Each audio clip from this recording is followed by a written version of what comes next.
Today we're going to take a look at Marvel Legends figure Storm.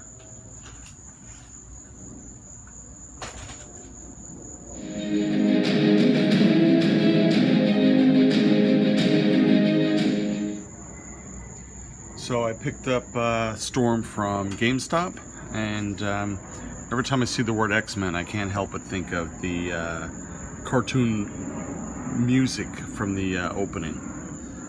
I'm sure many people that have seen that cartoon are going to feel the same way.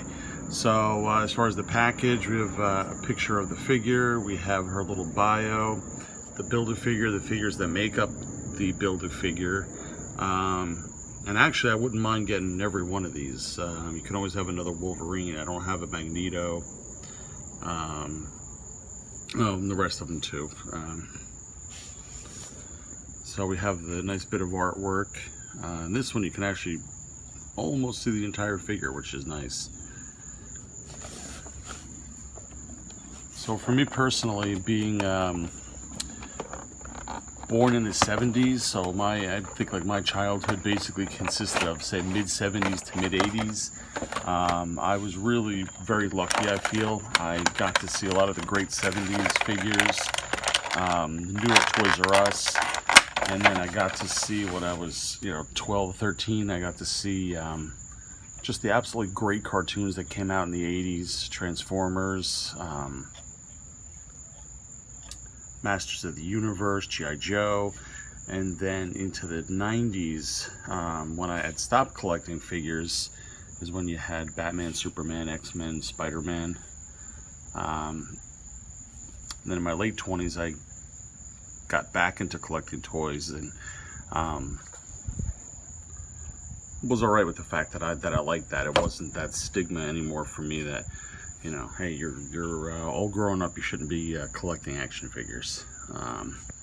But anyway, getting back to Storm. This was always my definitive Storm. The Mohawk was something that was present when I started collecting comics. Or I should say when I started collecting new comics. Back issues, she had the long hair. But I always loved the Mohawk look. So I had the Toy Biz version of this figure when it first came out, and when I did one of my toy purges, I got rid of that. Oops. And in general, this is a great figure. I really like the flesh tone. Unlike a lot of the Toy Biz figures, this is a very feminine figure. The articulation is good. I just wish she had the double jointed elbow, which is something I will complain about with every single female figure because they just don't have it. But everything else is spot on. She's got the rocker ankles. So we get her to stand.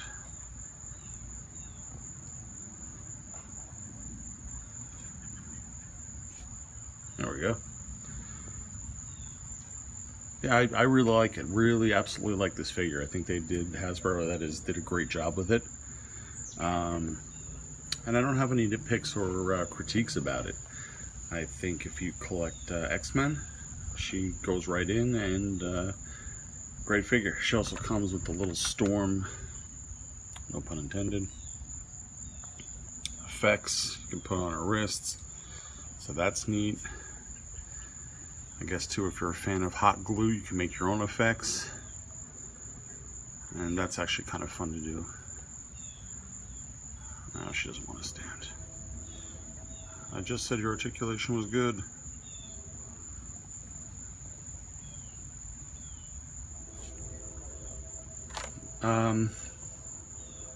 Yeah, that's about it. I don't really have too much more to say.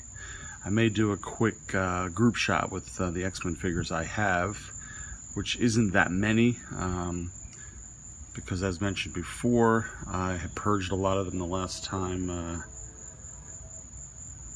did a purge.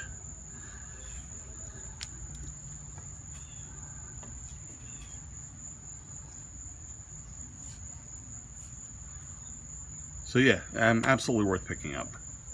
So thanks for watching, and I'll catch you later. So here's a look at the X-Men I have so far, or the X-Men that I could find when I was doing this picture or video.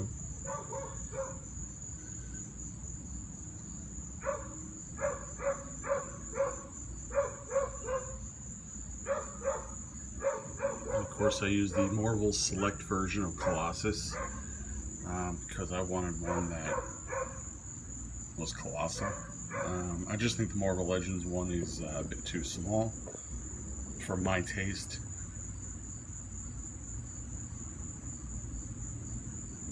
So on any of the bigger characters, I always think it's a little better to go with the Select figures. With your Juggernaut, Hulk, Abomination, anybody along those lines. Anyway, that's where I am with my X-Men. Bye. Keep watching for the next video. Come back soon. Bye.